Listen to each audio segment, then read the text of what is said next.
Assalamu alaikum, dear friends. Welcome to Magnet Learning. Today we are going to resume our Renan Martin course and the book we do primary school English grammar and composition book. In previous lectures, we did several exercises of chapter number 1 and chapter number 2.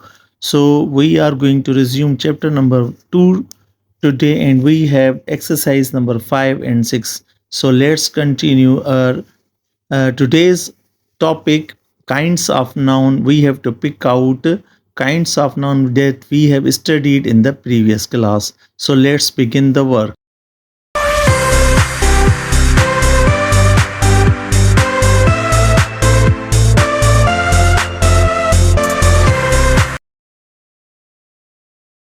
Dear students, here you see exercise number 5 and what we have to do. We have to pick out the nouns in the following sentences and say whether they are common, proper, abstract or collective. So the first sentence is, in the first sentence, Mary had a little lamb. Mary is the proper noun and lamb is the common noun. Second sentence, my cousin has a dog called Fido.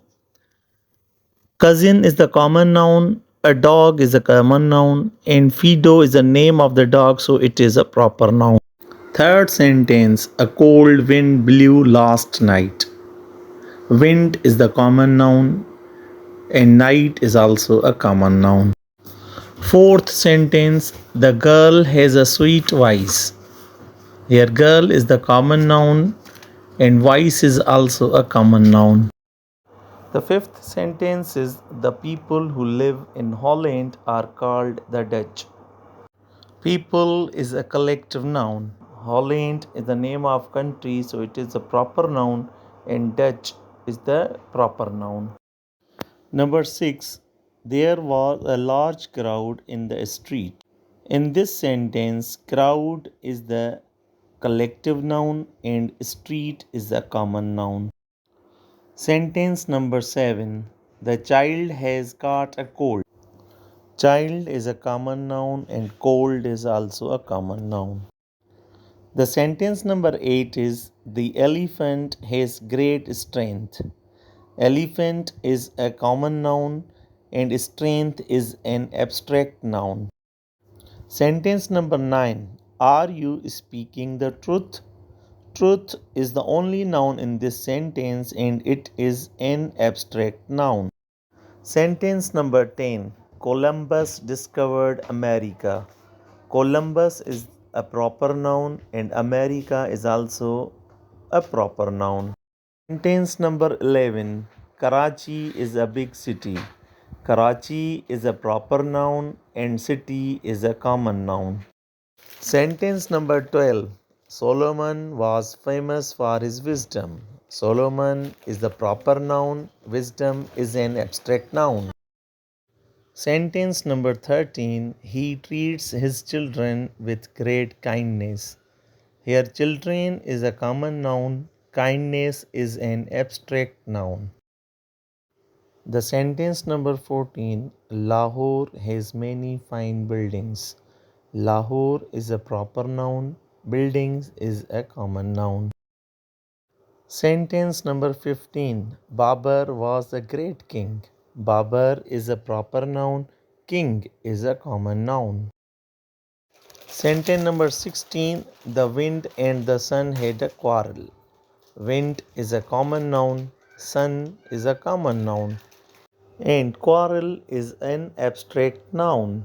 Here we should also remember that the sun also has a proper sense and a countable sense too. Sentence number 17. Lahore is on the banks of river Ravi. Lahore is a proper noun. Banks is a common noun.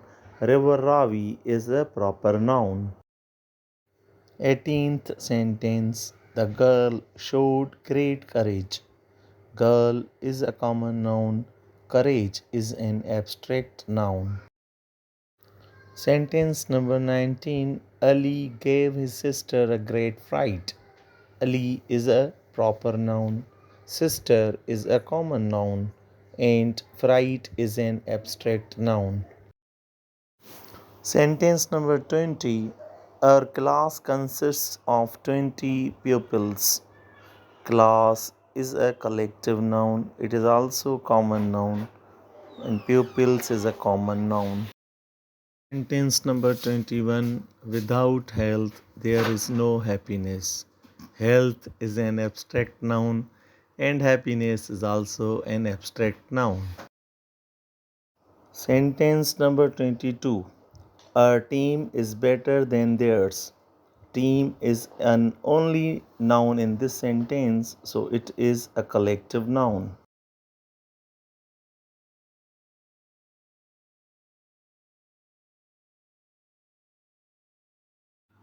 Dear students, now we are going to solve exercise number 6. In exercise number 6, we have to identify the nouns in the following sentences. So now students, in the first sentence we see Mrs. Akmal was planning a field trip to the Hunza Valley in Gilgit-Baltistan. In this sentence, we find out Mrs. Akmal is a noun, trip is also a noun, Hunza Valley is also a noun, and Gilgit Baltistan is also a noun. So there are four nouns in the first sentence. We have identified these four. The second sentence is parts of the Hunza Valley are still unexplored. In this sentence, parts is a noun and Hunza Valley is also a noun. Sentence number 3. The giant formations produce feelings of awe in many visitors.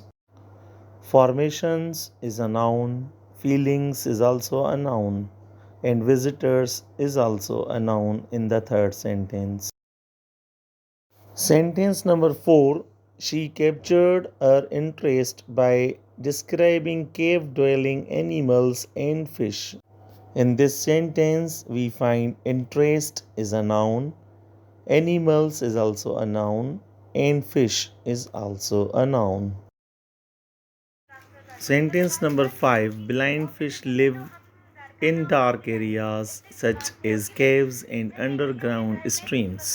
Blind fish is a noun, areas is a noun, caves a noun, and streams is also a noun. Sentence number 6. They have nerves on their bodies that have a special sensitivity. So, nerves is a noun, bodies is also a noun, and sensitivity is also a noun in sentence number 6.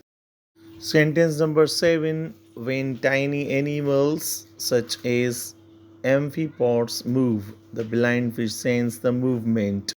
In this sentence, animals is a noun, amphipods is a noun, blind fish is also a noun, and the movement is also a noun.